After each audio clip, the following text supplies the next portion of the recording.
देखा है मैंने कि कई प्रकार का आयोजक प्रायोजक गांव में सब कुछ इकट्ठा चंदा करके कथा करवाते हैं, सब मिलके कोई कथा कराते हैं, कभी कोई अपनी अपनी बोली लगा करके कथा कराते हैं, इतना हमारी तरफ से, प्रसाद हमारी तरफ से, ये व्यवस्था हमारी तरफ से। लेकिन मैंने उनका देखा कि बाद में उनका एक अहम रहता है, ये व्यवस्था हमने करी, ये व्यवस्था हमने करी, ये व्यवस्था हमने करी। पाप मूल अभिमान। फिर जो 7 दिन जो कथा होती है, उस कथा का लाभ पूरा नहीं पाते, बस भागा दौड़ी भागा दौड़ी भागा दौड़ी। मैंने देखे कई लोगों को लाभ नहीं ले पाते, खर्चा पूरा करेंगे लेकिन लाभ नहीं ले पाएंगे। ये होता है पाप मूल अभिमान। अभिमान अभिमान पकड़ लेता है, कर्ता भाव पकड़ लेता है। इसलिए भक्ति में कुछ जो हुआ है, मेरा प्रभु करवा रहा है। इतनी सरलता, इतनी नम्रता, ऐसी सरलता शबरी जी में थी, ऐसी सरलता मीरा जी में थी, ऐसी सरलता नरसिंह मेहता में थी। तो ज्ञान अपने आप आएगा, भक्ति आएगी, वैराग्य भी अपने आप आएगा। दिखने के लिए एक स्त्री है, 2 पुरुष है, लेकिन तीनों हमारे अंदर है। ज्ञान भी हमारे अंदर, भक्ति भी हमारे अंदर, और वैराग्य भी हमारे अंदर। हम नरसिंह जी के मायरे में जो परसों से गा रहे हैं, उसमें एक प्रसंग मुझे याद आता है। कभी कभी कथाओं में कई बार कहा, आज आपके बीच में थोड़ा निवेदन करें, क्योंकि मायरा जो गाया वो तो गायन में चलता है, लेकिन उसके संदर्भ में कई प्रसंग आते हैं। एक प्रसंग आपसे भी थोड़ा निवेदन करूं कि एक बार नरसिंह जी जब करताल बजाते, कीर्तन करते जूनागढ़ में, तो भक्ति की जो खुशबू चारों तरफ फैली। गुजरात जूनागढ़ के रहने वाले नरसिंह मेहता, और वो खुशबू फैलती फैलती उत्तर प्रदेश तक गई। और उत्तर प्रदेश के ज्ञानी महात्मा, 5 वेदांती महात्मा, कई शास्त्रों का अध्ययन किया हुआ, कई लोगों को परास्त किया हुआ, हरा करके, कई प्रशंसा पत्र लिए हुए, कई प्रशस्ति पत्र लिए हुए, इतना उनके मन में वो था। और ज्ञान को श्रेष्ठ बताने वाले तो नरसिंह मेहता कहते हैं, मैं तो मेरे ठाकुर का कीर्तन करता हूं, भक्ति को ही श्रेष्ठ बताते हैं। तब ये बात सुन करके और उस महात्मा के मन में आया कि भक्ति कैसे श्रेष्ठ हो सकती है। मैं जाता हूं और नरसिंह मेहता को परास्त करके आता हूं। तो उत्तर प्रदेश से वो महात्मा चला आया जूनागढ़ में, हकीकत घटना। नरसिंह जी अपनी एक तारा बजा रहे, कीर्तन कर रहे, और कीर्तन पूरा हुआ और बड़ा अहंकार में उनकी चाल ढाल, अहंकारी आदमी की निगाहें, उसके हाथ का एक्शन, उसकी चाल, उसका पूरा बॉडी लैंग्वेज बता देती है कि इस आदमी में क्या चीज काम कर रही है। तो आए बैठे नरसिंह जी ने उनको प्रणाम किया, दंडवत किया, धन्यवाद, आप हमारे घर अतिथि से क्या प्रश्न करो, आप जो कहो मैं मानने के लिए तैयार हूं, आप आदेश करो, भोजन प्रसाद पाओ, आदेश करो कि आपने भक्ति को कैसे श्रेष्ठ बताया, मैं ज्ञान को श्रेष्ठ बताता हूं, आप भक्ति को श्रेष्ठ बताते हैं। तब कहा आप कहो, कोई कागज लाए हो तो मैं साइन कर दूं, मैं हार मान लूं, मुझे कोई तर्क नहीं करना, समय बर्बाद नहीं करना, आप जो को जो लिख दो। क्या नहीं, बैठ करके बताओ, मैं कहता हूं ज्ञान श्रेष्ठ है और आपकी तो भक्ति श्रेष्ठ है, तो साबित करो, साबित करो। पीछे पड़ गया नरसिंह मेहता ने, अपनी हार मान ली कि छोटे बन के निकलने में फायदा है, लेकिन नहीं माना, नहीं माना। आखिर में नरसिंह मेहता ने 2 टूक जवाब दिया। नरसिंह मेहता ने कहा कि ज्ञान श्रेष्ठ, तुम्हें जूनागढ़ छोड़ के तुम्हारे उत्तर प्रदेश में आता, भक्ति श्रेष्ठ थी तभी तुम उत्तर प्रदेश से जूनागढ़ में आए। यह है भक्ति, ज्ञान और वैराग्य। जहां भक्ति होगी ज्ञान हो जाएगा, लेकिन भक्ति आना कह नहीं सकते कि भक्ति भी है, भक्ति है, तो वैराग्य होना जरूरी नहीं कि वैराग्य हो। इसलिए हमारे राम लक्ष्मण जानकी तीनों का जो एक स्वरूप है, मैंने मानस में इनका 2 स्वरूप का एक मैंने पाया, जो थोड़ा आपको भी निवेदन करूं। अब मुझे भी कुछ न कुछ तो कहना है, तो मैं यही आपके बीच में निवेदन करूं। 2 जगह 2 संदर्भ बहुत प्यारे मिले, याद आए इसलिए कह रहा हूं। एक पंचवटी का, एक बनवास का। एक जगह वनवास में जब जाते हैं, आगे राम, बीच में जानकी जी, पीछे लक्ष्मण, तो तीनों का दर्शन करते हुए एक जगह गोस्वामी जी ने लिखा, ये कौन जा रहे? राम, ये कौन जा रहे? सीता, ये कौन? लक्ष्मण। नहीं, यहां पर एक तात्विक चर्चा करते हुए एक बीच में ऐसा सूत्र छोड़ दिया गोस्वामी जी ने, तीनों का दर्शन करते हुए। कौन? राम, लक्ष्मण, जानकी, तीनों कौन है? उभय पीछे, उभय यानी दोनों, आगे राम, पीछे लक्ष्मण, दोनों के बीच में सीता जी। कौन है? उभय पीछे सिय सोहती कैसी। बीच में जानकी जी कितनी सुंदर लग रही है, कितनी शोभायमान हो रही, कितनी दर्शन हो रहा है मां जानकी का। तो आगे राम, पीछे लक्ष्मण, बीच में सीता जी। पहली लाइन में पहला परिचय, उभय बीच सिय सोहती कैसी। और तत्व ज्ञान, ब्रह्म जीव बीच माया जैसी, ब्रह्म जीव बीच माया जैसी। आगे ब्रह्म है, पीछे जीव है, बीच में माया। अब माया, माया किसकी?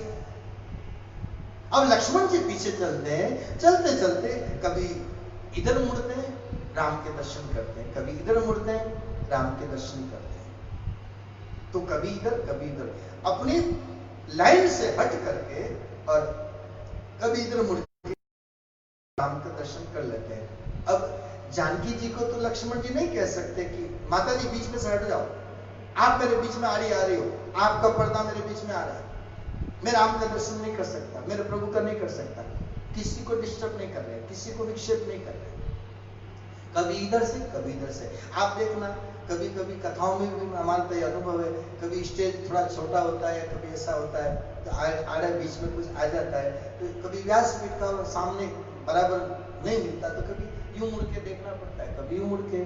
कभी दर्शन करने भी मंदिर में जाओ तो भी देखना, कभी यूं दर्शन, कोई लंबा आदमी आ जाता है तो यूं मुड़ के करते हैं, कभी यूं मुड़ के करते हैं। तो कभी, तो लक्ष्मण जी जीव है, ब्रह्म जीव बीच माया जैसी, माया को हटा नहीं सकते, माया परमात्मा की है। प्रमाण श्रीमद् भगवद गीता, देवी ये शाम गुणमयी मम माया।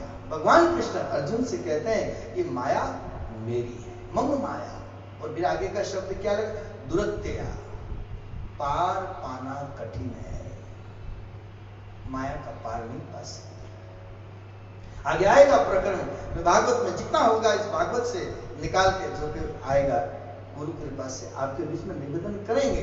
तो माया का पार नहीं पा, दुरत्या, पार पाना बड़ा कठिन है। तो लक्ष्मण जी कभी इधर, कभी इधर, कभी थोड़ा ये समय निकाला, कभी ये समय निकाला, प्रभु को याद कर लिया, प्रभु का मानसिक रूप से जो करना था दर्शन कर लिया। तो ये तो बीच में माया है। तो जानकी जी एक जगह माया का स्वरूप है, लक्ष्मण जी जीव का स्वरूप है। लेकिन एक जगह पंचवटी में, वहां पर सीता जी को भक्ति बताया, राम को ज्ञान बताया, लक्ष्मण को वैराग्य बताया। यही बात भागवत से मैं आपको डेली करके आपको पंचवटी की तरफ ले जाना चाहता हूं। तो ज्ञान, भक्ति और वैराग्य, लक्ष्मण की वैराग्य है, राम ज्ञान है, सीता भक्ति है। तीनों जब आए पंचवटी में, आप रामायण में पढ़ लें, बिल्कुल सूखी हुई पंचवटी, जैसे मानो सूख गया, जैसे गर्मी में सूख जाते हैं पेड़ पौधे बगीचे सब, लेकिन जैसे तीनों आए तो पूरी पंचवटी में बाहर आ गई, पुष्प पल्लवित हो गए, लताएं अपना फैल गई सब तरफ, और इतना ऐसा हो गया, खुशबू भरा वहां का पंचवटी का वातावरण। अब ये है पंचवटी, हमारे जो नासिक में मानी गई है, कहा जाता है रामायण में अरण्य कांड में प्रकरण है ये पंचवटी। उसमें आए राम, लक्ष्मण, जानकी, तीनों हैं ज्ञान, वैराग्य और भक्ति। अब दोनों उधर, अब अपने ऊपर। पंचवटी का मतलब पंच तत्व का पुतला। ये जो हमारा 5, 5.5, 6 फीट का जो शरीर है, ये पंचवटी है, पंच तत्व का है। इसके अंदर राम रूपी ज्ञान और कृष्ण रूप, हमारे सीता रूपी भक्ति और लक्ष्मण रूपी वैराग्य जिस दिन आएगा हमारे जीवन में भी खुशबू खुशबू हो सकती है। हमारा जीवन भी इतना खुशबू भरा जीवन हो सकता है, पल्लवित हो सकता है और हमारे जीवन में इतनी बहार आ जाएगी। तो नहीं कहते हैं कि दिल बाग बाग हो गया, दिल बाग बाग हो गया, मन इतना प्रफुल्लित हो जाता है। और तीन के बिना कभी हो नहीं सकता और तीनों की आवश्यकता है। हलवा बनाना हो तो आटा भी चाहिए, घी भी चाहिए और शक्कर भी चाहिए। एक चीज की भी कमी होगी तो हलवा नहीं बन सकता। जीवन में तीनों की चीज की जरूरत है। भक्ति आएगी, ज्ञान भी आएगा, वैराग्य भी आएगा, शरीर रूपी जीवन रूपी पंचवटी में बहार आएगी। ये इसके तात्विक अर्थ है। सार तत्वों में हम आपके बीच में थोड़ा ये निवेदन कर रहे हैं। तो भक्ति कहने लगी कि ज्ञान और वैराग्य मेरे पुत्र हैं, ये मूर्छित है, कुछ करो महाराज, कुछ करो। तब बहुत प्रयास किए, थोड़े उठते हैं फिर गिर जाते हैं। इसका मतलब हम थोड़े कथा में बैठते हैं, 5-7 दिन कथा सुनते हैं, थोड़ा वैराग आता है, थोड़ा मन से कोई चीजें छूटती है। आप देखना कथा सुनकर के भी थोड़ा थोड़ा वैराग्य सबको आता है। कथा सुनकर के घर जाओ, बहू कुछ बोल दे, बेटा कुछ बोल दे, सासू कुछ बोल दे, ननद कुछ बोल दे, पति कुछ बोल दे और आप चुपचाप सुन लो, तब घर वाले कहेंगे कि कथा का कुछ असर हुआ है। नहीं तो रोज जवाब देती है, सामने बोलती है, लेकिन आज कथा सुनने गई, चुपचाप कुछ नहीं बोली, कुछ नहीं बोली।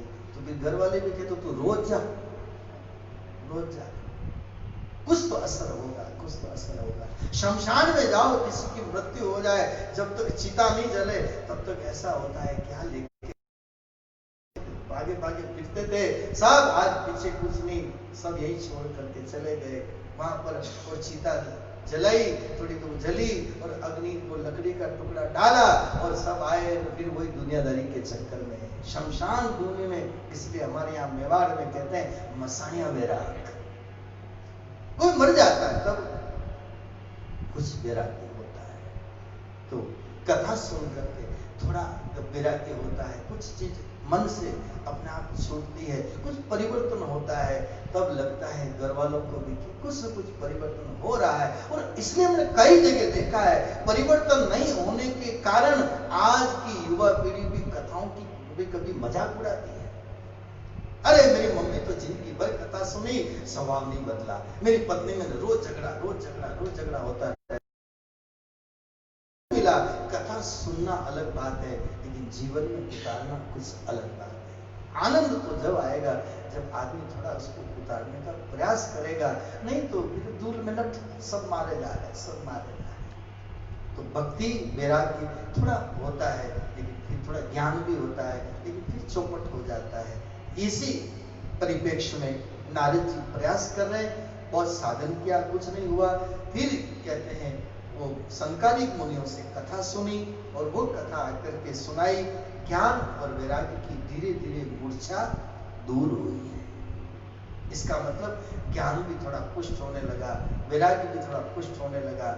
और फिर इस कथा की महिमा एक सुंदर दृष्टांत के माध्यम से समझाते हैं कि तुंगभद्रा नदी, उसके किनारे एक आत्मदेव नाम का ब्राह्मण रहते हैं। कथा से आप सब परिचित हैं, मैं आपको संक्षेप में कथानक कह करके उसका सार आपके बीच में रखने का प्रयास करें।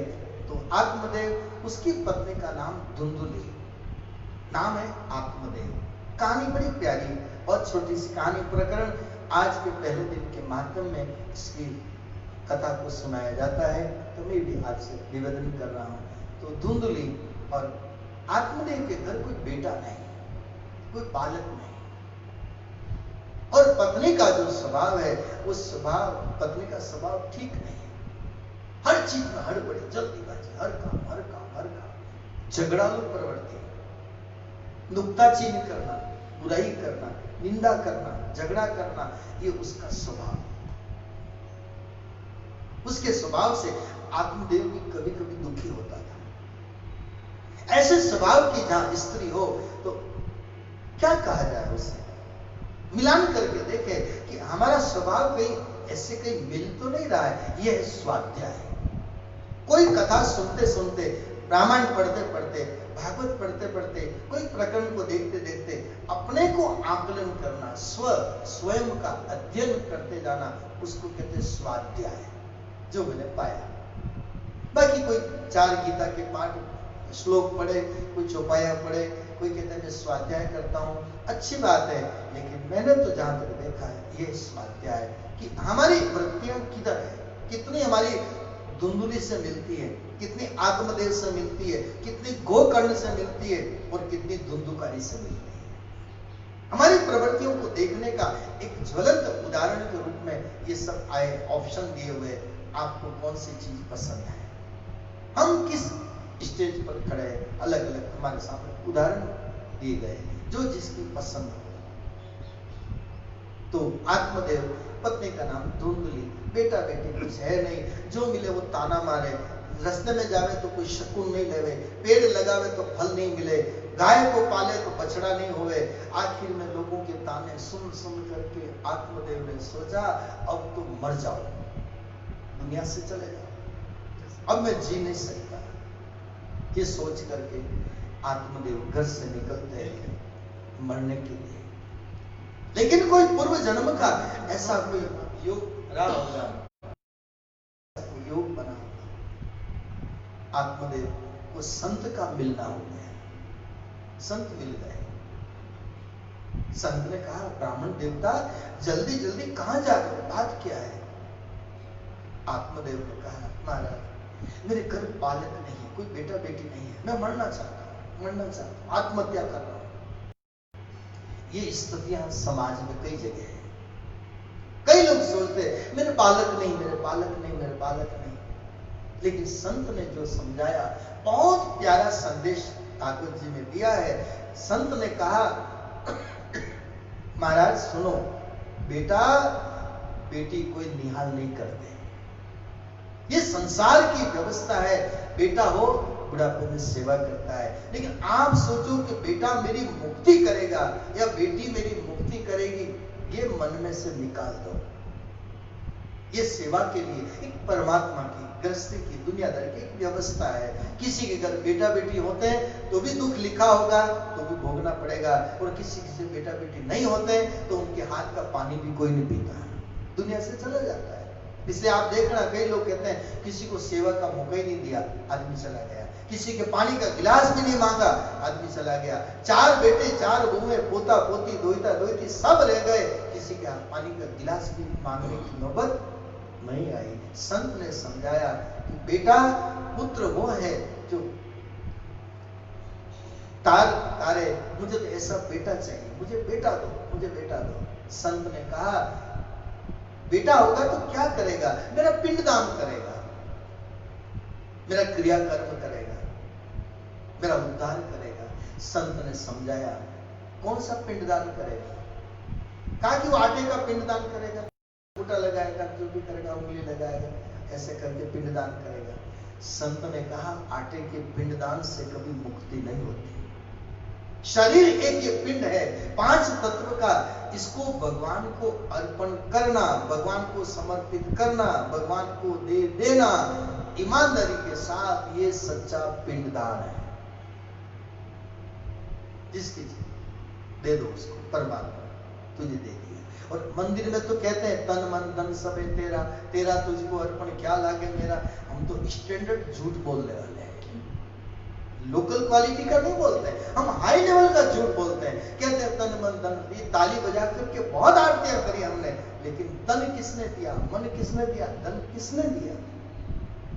मैं तो देखता हूं आदमी यहां पर भी बेईमानी कर रहा है, तन भी दिया, मन भी दिया, धन भी दिया, तो फिर अपना बचा क्या?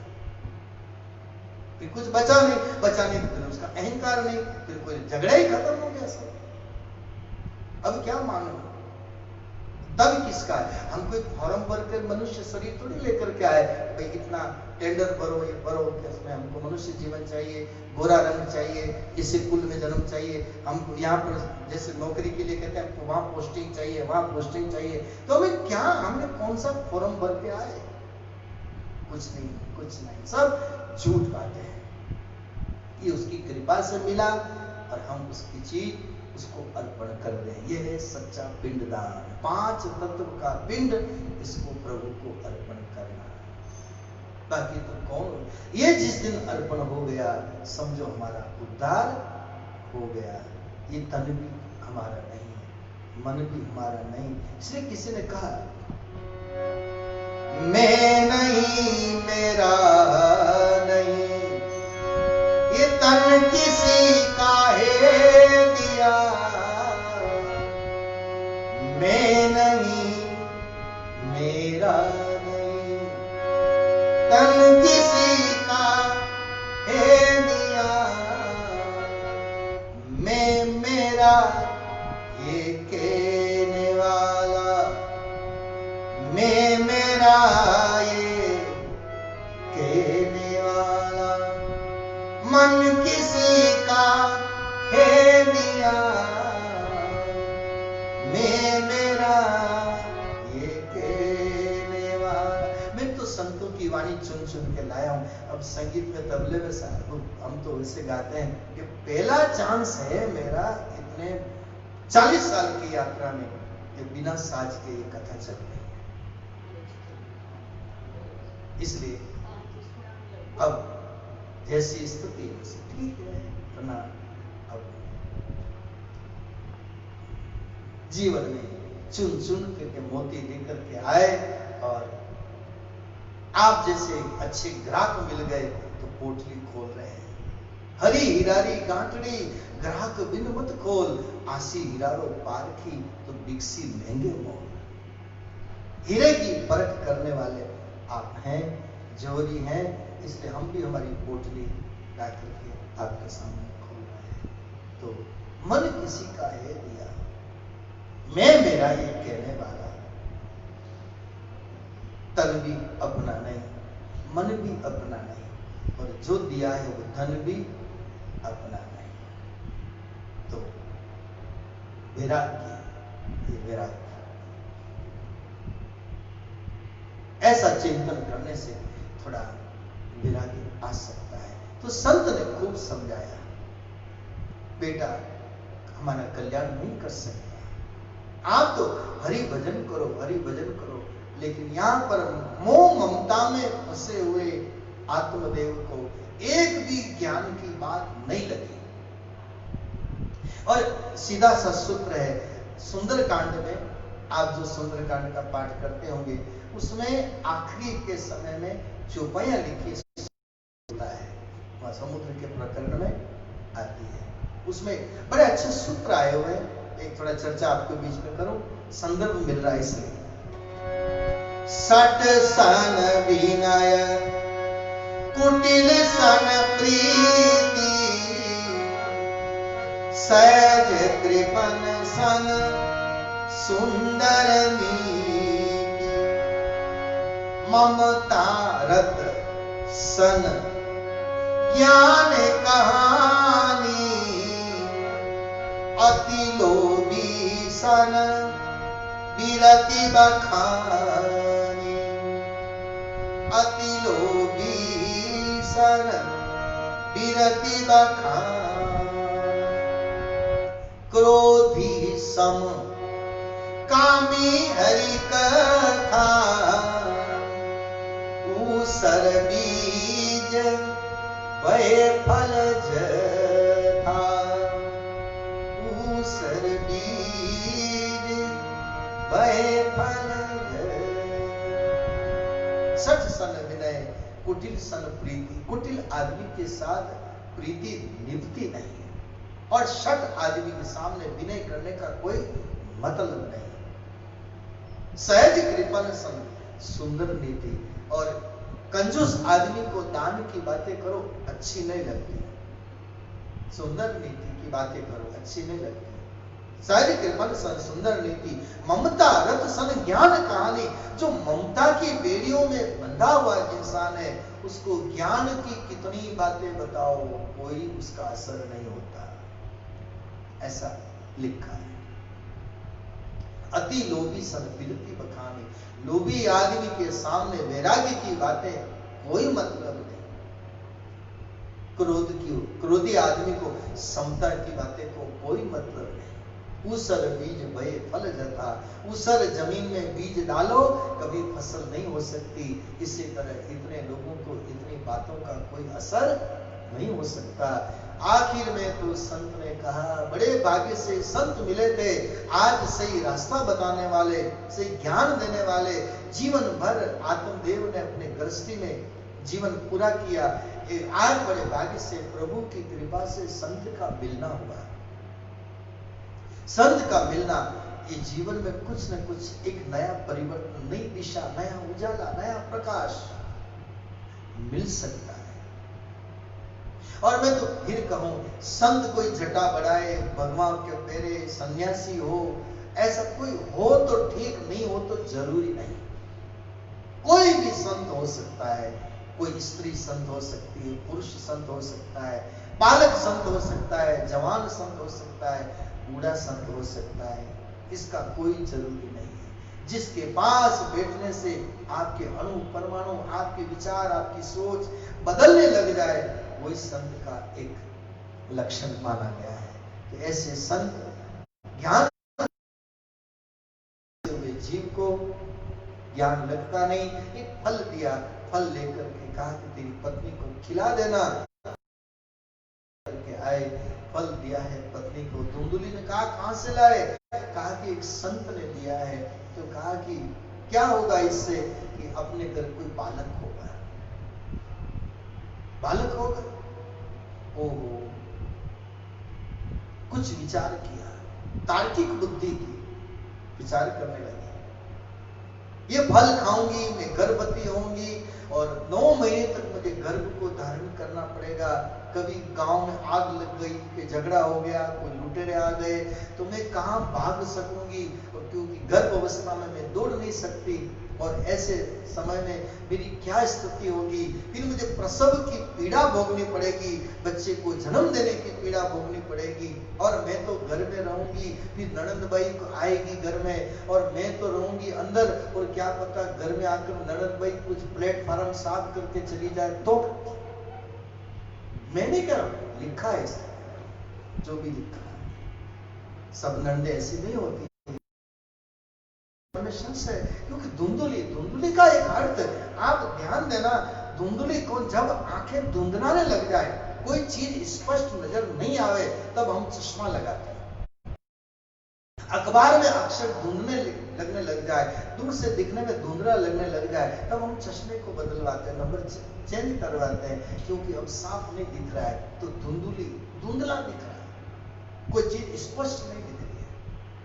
एक तार को ऐसा होता है, कोई चीज स्पष्ट नहीं दिखती, हर जगह संदेह, हर जगह संदेह, हर जगह शंका, हर जगह शंका, ऐसे शंका। और उस हमारे गीता का संशयात्मा विनश्यति, एक शब्द में जवाब, जिसके जीवन में संशय ज्यादा होता है, उसकी आत्मा का विनाश हो जाता है, उस जीव का कभी उद्धार नहीं हो सकता।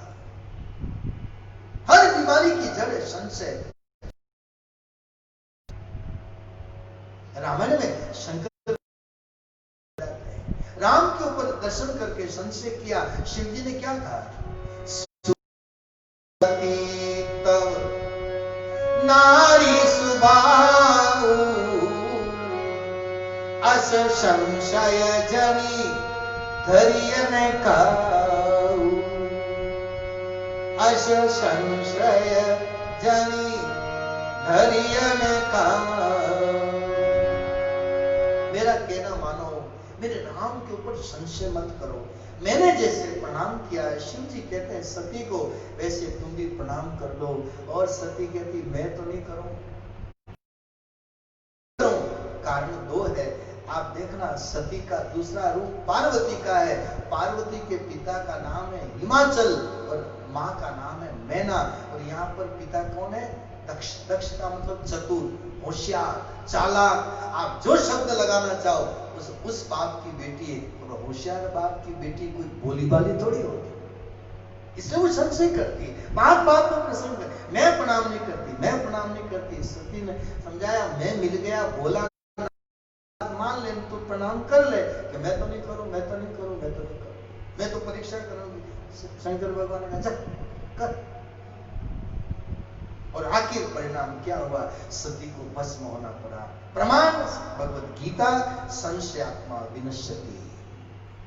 आप हमारे जीवन में हर चीज में संशय। अब ये ग्रंथ है, अब ये पोथी है, इसको भगवान कृष्ण का साक्षात वांग्मय स्वरूप माना गया है। अब कोई कहते हैं किताब है, ये भगवान का स्वरूप कहां से हुआ?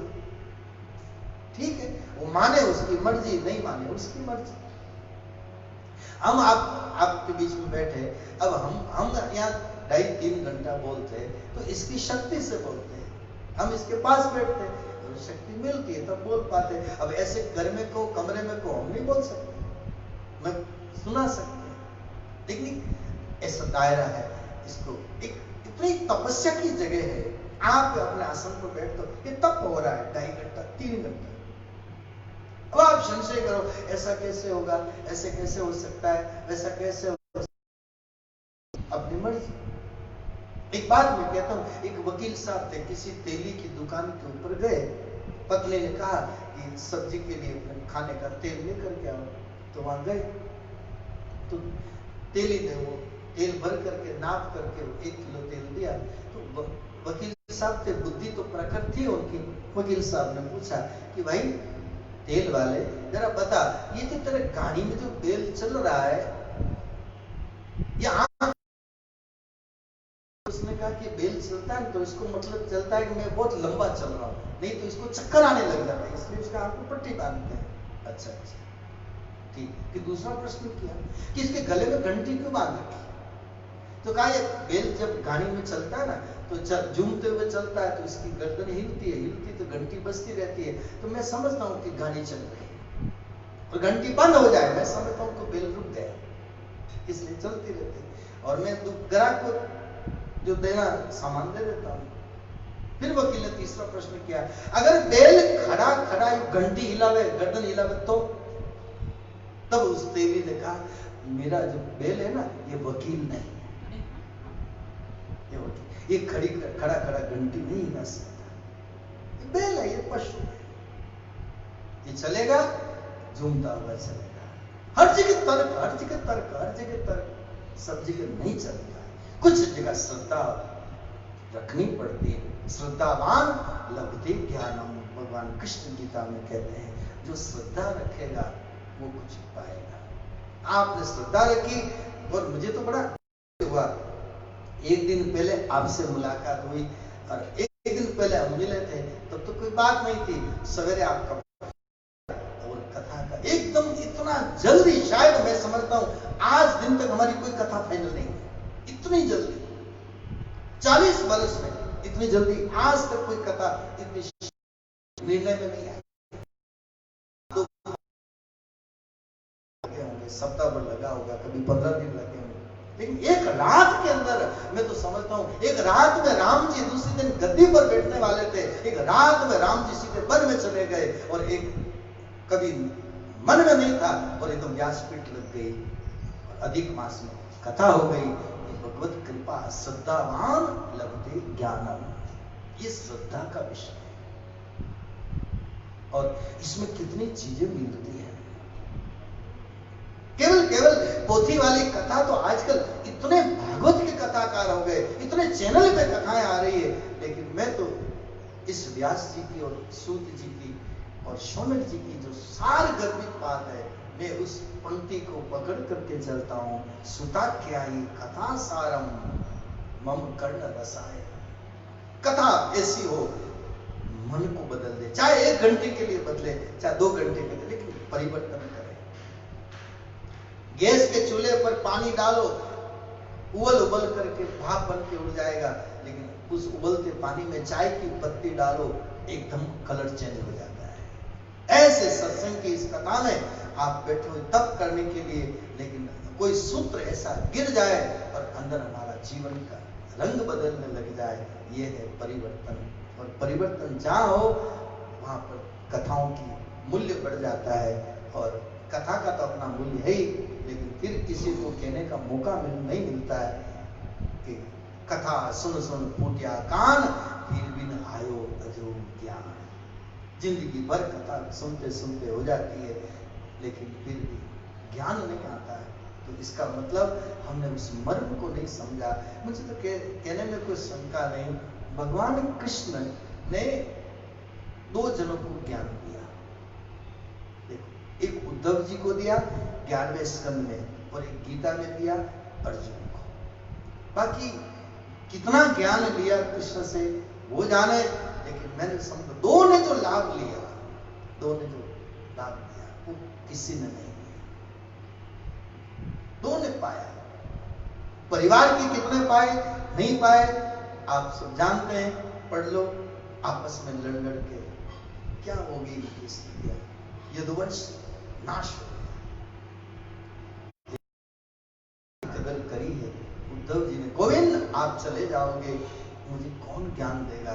भगवान कृष्ण ने कहा है 11वें स्कंद में पढ़ लेना, मेरी सारी शक्ति भागवत में रख करके जा रहा हूं। जो इसका दर्शन, स्पर्श, पूजन, अर्चन, वंदन, प्रणाम करेगा, उसको मेरी ही पूजा, सेवा, अर्चन का फल मिलेगा।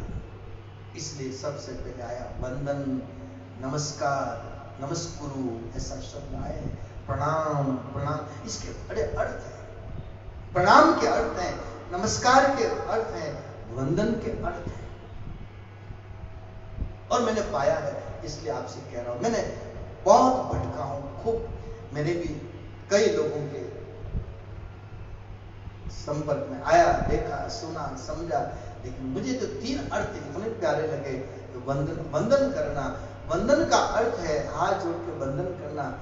हे प्रभु, मैं ये संकल्प करता हूं, मैं ये प्रतिज्ञा करता हूं, मैं वफादार बन के रहूंगा। इसका नाम वंदन। प्रणाम करना, इसका मतलब हे प्रभु, मैं ये प्रतिज्ञा करता हूं, मैं प्रामाणिक बन के रहूंगा। इसके लिए इसको कहते हैं प्रणाम, प्रणाम। सिया राम मैं सब जग जानी, करऊ प्रणाम जोरी जुग पानी। जोरी प्रणाम, जोरी जुग पानी, करऊ प्रणाम जोरी जुग पानी। तो प्रणाम शब्द मानस में भी आया है। सती ने भी प्रणाम किया। आए संदर्भ कई मिल सकते हैं, लेकिन अर्थ जो मुझे अच्छा लगा, प्रणाम का मतलब प्रामाणिक बन के रहूंगा। और आगे वंदन, और अब आता है नमस्कार। नमस्कार का अर्थ जो मैंने पाया, आप जो अर्थ लगाओ लगाओ, नमस्कार का अर्थ मैं कभी किसी का नमक हराम न बनूं, उसका मतलब है नमस्कार। कहना आसान है, लेकिन उस अर्थ के ऊपर चलना मैं समझता हूं बहुत कठिन है। शक्कर का नाम लेकर के मुंह मीठा नहीं होगा, शक्कर जब खाएंगे तब मुंह मीठा हो सकता है। इन शब्दों को जीवन में जब उतार सकते हैं तब कुछ बात बन सकती है। तो ऐसा मैंने जो अर्थ पाया है, तो कई अर्थ में कथा सारम मम कर्ण रसायनम, ये कथा का जो सार तत्व है। तो धुंधुली, पत्नी का नाम धुंधुली, तार्किक बुद्धि, संशय बुद्धि, बात बात में तर्क करने वाली। मैं इसको खाऊंगी, क्या होगा, ये होगा, वो होगा, नहीं होगा, कई प्रकार के संकल्प विकल्प। आखिर में क्या निर्णय लिया, वो फल जो था गाय को खिला दिया। और इधर से पूरी एक्टिंग करने लगी, पूरा नाटक करने लगी, बस मैंने खा लिया, खा लिया, खा लिया। और आत्मदेव तो बड़ा बोला था। इधर उसकी बहन के बेटा होने वाला था। बहन को जाके कहा, देख तेरे बच्चा होने वाला है, मेरा पति फल लेकर के आया, पता नहीं कहां से लाया, किससे लाया, मेरे लिए लाया, मुझे दिया, मैंने गाय को खिला दिया। तेरा बेटा होने वाला है, तू गरीब है, मेरे पास पैसा बहुत है, तू पैसा ले लेना, मैं दे दूंगी तेरे को पैसा, तेरा बच्चा तू मेरे को दे दे। और मैं भी कहूंगी मेरा बेटा हो गया, मेरा बेटा हो गया।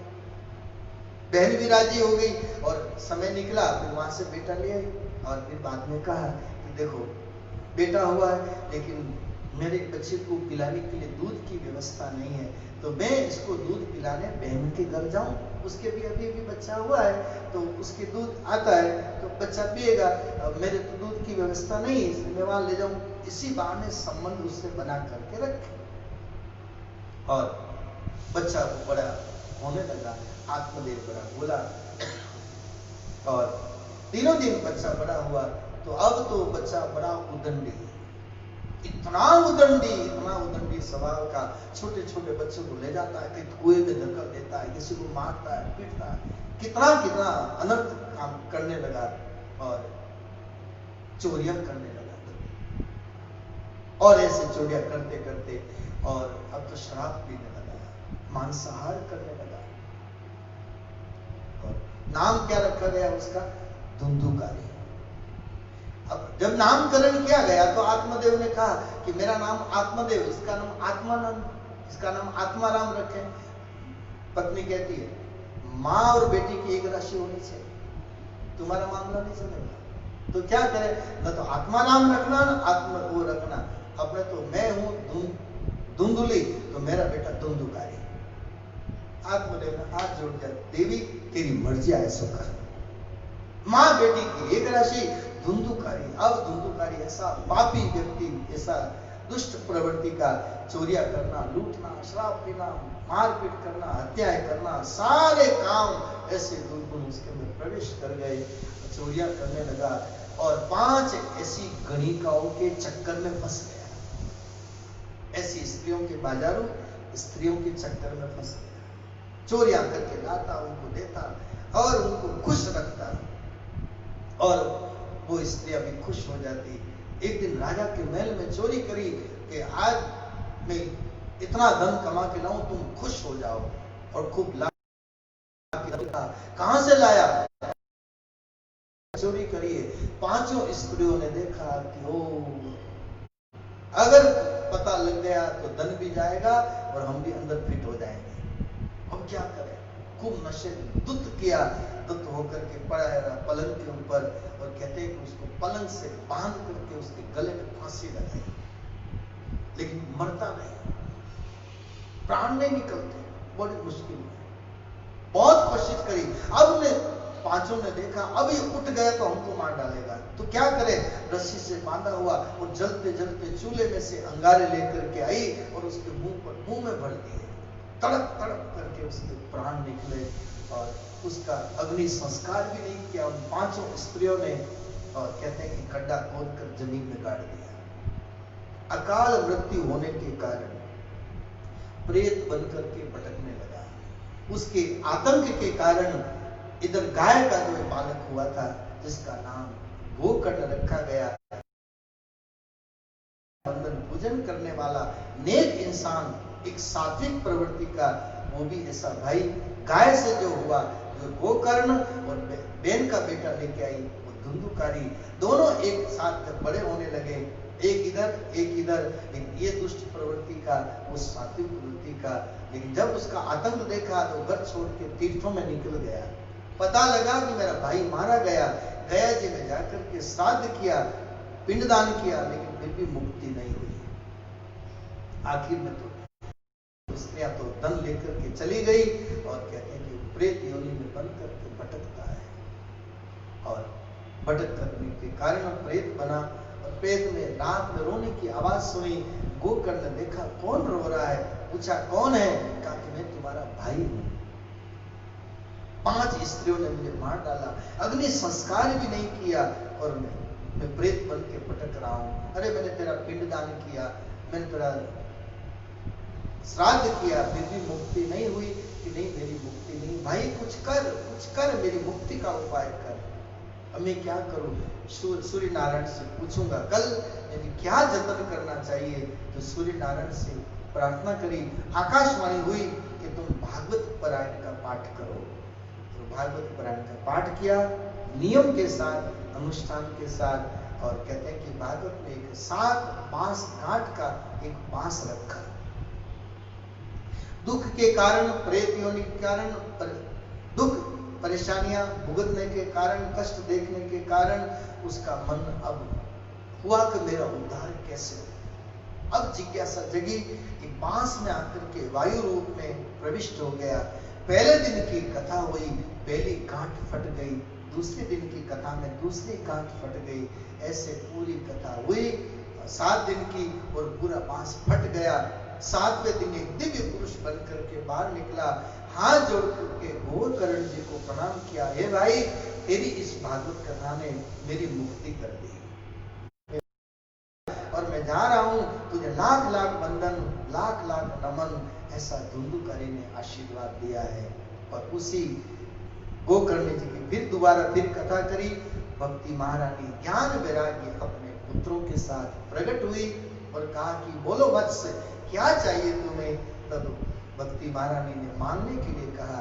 तब गोकर्ण जी ने कहा कि हे भक्ति महारानी, मैं आपसे क्या मांगू, जो आपकी कथा कहे, जो आपकी कथा सुने, जो जीवन में धारण करे, उसके हृदय में आप ज्ञान वैराग्य के साथ हृदय में स्थापित हो, आप उसके हृदय में विराजमान हो जाओ। और इसकी पुष्टि होती है उत्तरकांड से। उत्तरकांड में लिखा है, राम भगति दुख लवलेशन सपने उताके, जिसके हृदय में भक्ति मणि विराजमान हो जाती है तो फिर उसको दुख इतना परेशान नहीं करता है। इसलिए नरसिंह मेहता को कोई दुख नहीं सताया। दुख तो देने वालों ने खूब दिया, मीरा को भी दुख देने वालों ने खूब दिया, चैतन्य महाप्रभु को भी सताने वालों ने खूब सताया। कौन ऐसे संत हैं जिसको दुनिया वालों ने नहीं सताया हो।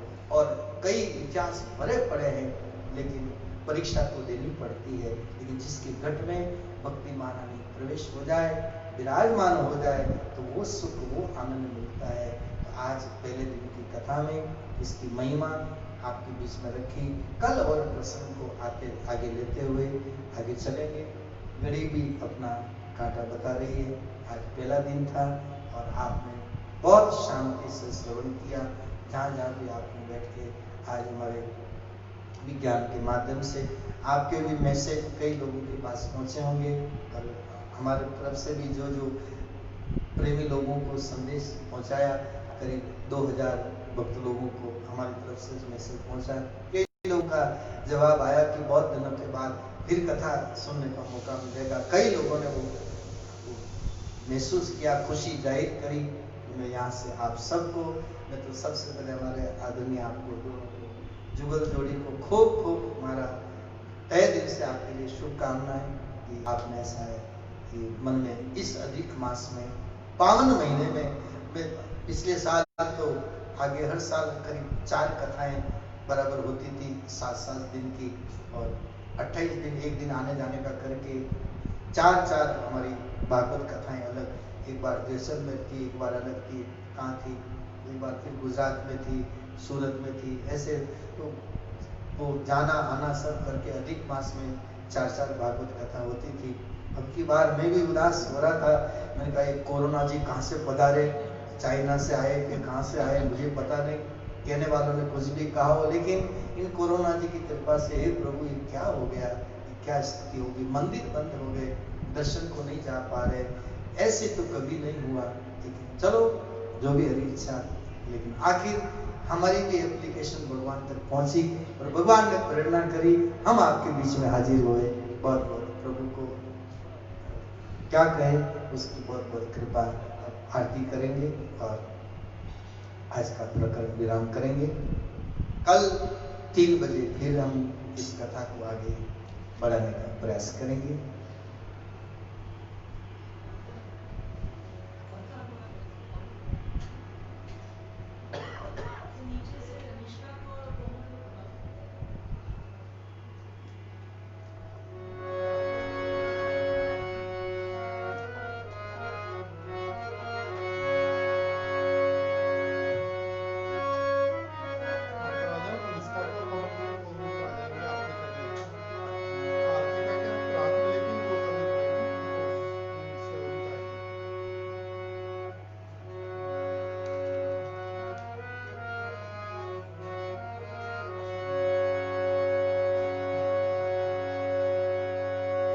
जो भी है आप सभी, आप भी बोले साथ साथ में थोड़ा।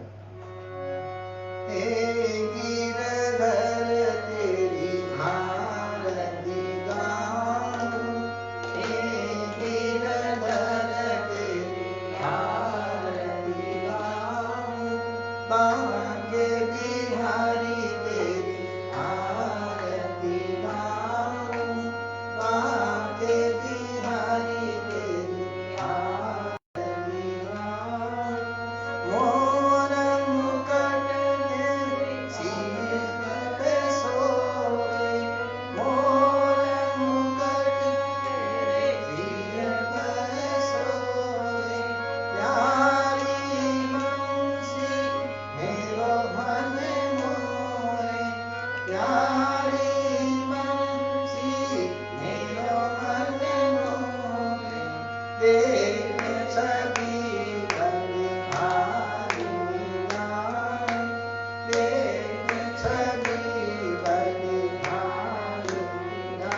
के बिहारी लाल गिरिराज धरण की सद्गुरु भगवान की सब संतन की नमः पार्वती पते हर हर महादेव जय जय श्री राम जय जय